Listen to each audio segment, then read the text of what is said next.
ओम नमः शिवाय, हर हर महादेव, जय महाकाल। दोस्तों आज का वीडियो बहुत ही सुंदर और बहुत ही खास होने वाला है। ये वीडियो दोस्तों जो कि अगर आपका कोई धन लेकर के बैठ गया है, वो दे नहीं रहा है, या कोई आपका अटका हुआ कार्य है, काफ़ी समय से आप प्रयास कर रहे हैं, वो कार्य आपका पूरा नहीं हो रहा है, या कोई ऐसा कार्य है जिस इंसान से आप कह रहे हैं कि भाई मेरा कार्य कर दे, मेरा काम कर दे, और उस इंसान से आप काम करवाना चाहते हैं, वो फिर भी आपका कार्य पूरा नहीं कर रहा, तो आपको ये उपाय जरूर करना चाहिए। या कोई भी प्रशासनिक कार्य है या कोर्ट कचहरी से जुड़ा हुआ कार्य है, कैसा भी कोई भी कैसी भी मनोकामना हो, तो इस उपाय से करने से दूर होगी।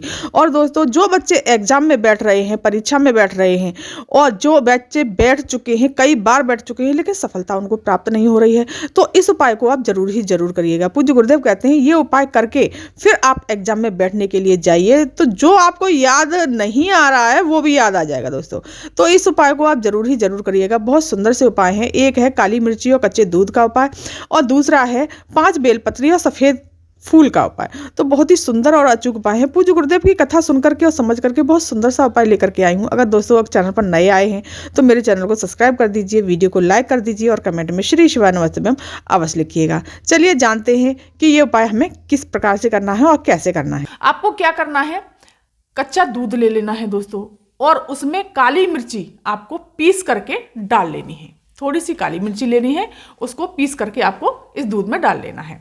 और दोस्तों इसी के साथ ही साथ आपको दोस्तों एक जल का पात्र लेना है, जो कि जिसमें आपको जल भरना है अपने रसोई घर से। अपने उसमें थोड़ा सा गंगा जल डाल लीजिए, थोड़ा सा मीठा डाल लीजिए। और दोस्तों अगर आप चंदन लेकर जाएं, दीप लेकर के चले जाएं, और जो भी है पूजा की सामग्री आप वो ले के चले जाएं, और सीधे पहुंचना है आपको बेलपत्री की वृक्ष के नीचे पहुंचना है। बेलपत्री के वृक्ष के पास में पहुंच करके आपको दोस्तों क्या करना है कि बच्चा दूध लेकर के गए हो, उस बेलपत्री के नीचे अपनी कामना कहते हुए, अपने एग्जाम के बारे में बोलते हुए, अपना नाम और गोत्र बोल करके उस बेलपत्री के जड़ में थोड़ा सा दूध समर्पित करना है। दोस्तों पूरा दूध समर्पित नहीं करना है, यहाँ पे थोड़ा सा करना है, और बाद बाकी का जो दूध बचेगा उसको सीधे पहुंच जाना है देवादिदेव महादेव के शिव मंदिर। शिव मंदिर पहुंच करके आपको सबसे पहले उत्तर दिशा की तरफ मुख करके खड़े हो जाना है, और उत्तर दिशा की तरफ मुख करके खड़े होने से दोस्तों हमारी कामना भोलेनाथ जल्द से जल्द पूरी करते हैं। फिर हमें वो जो कच्चा दूध लेकर के गए हैं, काली मिर्ची डाल करके उसको शिवलिंग पर, सीधा का सीधा शिवलिंग पर सारा का सारा दूध समर्पित कर देना है, श्री शिवाय नमस्तुभ्यम मंत्र का जाप करते हुए, और अपनी कामना को कहते हुए। जिस एग्जाम में बैठ रहे हैं या काफ़ी प्रयास कर लिया, उस एग्जाम में आप क्लियर नहीं कर पा रहे, इस तरह से आपको समर्पित कर देना है। फिर जो स्वच्छ जल लेकर के गए हो, उस जल को श्री शिवाय नमस्तुभ्यम मंत्र का जाप करते हुए धीरे धीरे समर्पित करना है। दोस्तों काली मिर्ची का बहुत ही सुंदर सा और अचूक उपाय बताया है पूज्य गुरुदेव ने। आपने अगर ये उपाय किया तो आप निश्चित ही परीक्षा में सफल होंगे। फिर आपको क्या करना है दोस्तों, चंदन लेकर के गए हैं, चंदन लगा दीजिए। चंदन लगा करके फिर चावल है और बेलपत्री लेकर के गए हैं, तो बेलपत्री, जो चीज़ आप समर्पित करते हैं, इस प्रकार से आपको हर चीज़ समर्पित कर देनी है। मीठा समर्पित कर देना है, दीप लगा देना है, और दीप लगा करके आपको भगवान भोलेनाथ से प्रार्थना करनी है। वहीं थोड़ी देर बैठिए और प्रार्थना करते हुए, बाबा मेरा ये एग्जाम है, मैं काफ़ी समय से प्रयास कर रहा हूँ, ये मेरा क्लियर नहीं हो रहा। तो पूज्य गुरुदेव ये कहते हैं कि निश्चित ही काली मिर्ची, अगर एग्जाम में अगर आप बैठे हैं और कोई चीज़ भूल रहे हैं, याद नहीं आ रही, तो भोलेनाथ कहते हैं कि काली मिर्ची से ये सब आपको याद आने लगेगा, सारा एग्जाम क्लियर हो जाएगा, आप परीक्षा में जरूर सफल होंगे।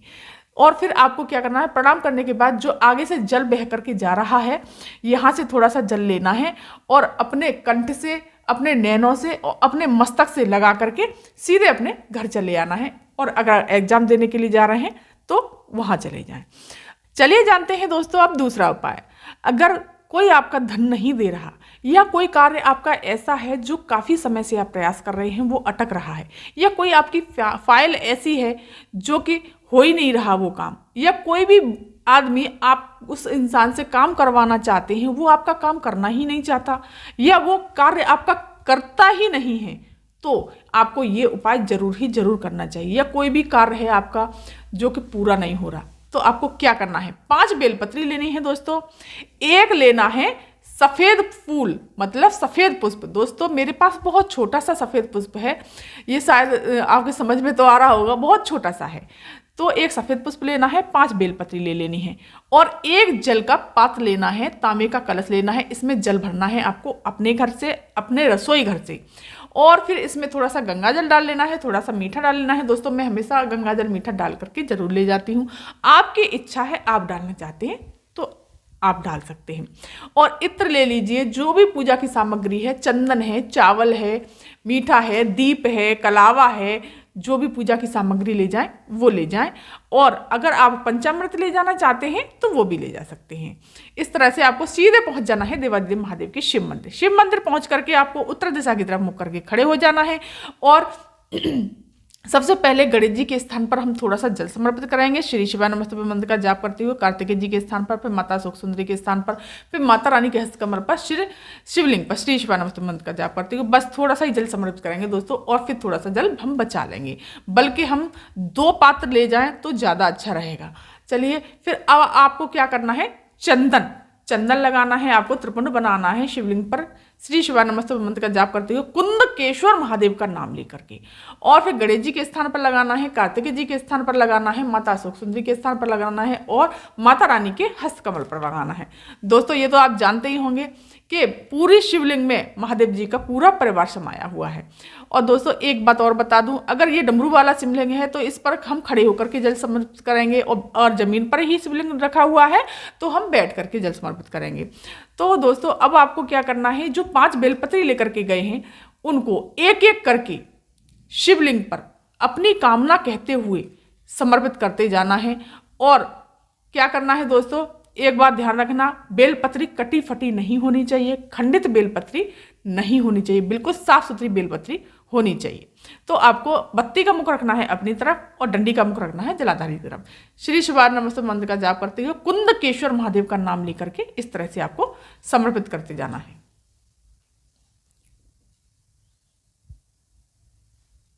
पांचों के पांचों बेलपत्ती दोस्तों एक एक करके आपको समर्पित करनी है इस तरह से आपको। और एक बात का ध्यान रखना दोस्तों, इन डंडियों को पीछे से तोड़ देते हैं आप, ये मैं बस आपको बता रही हूँ इसलिए आप ये समझिए।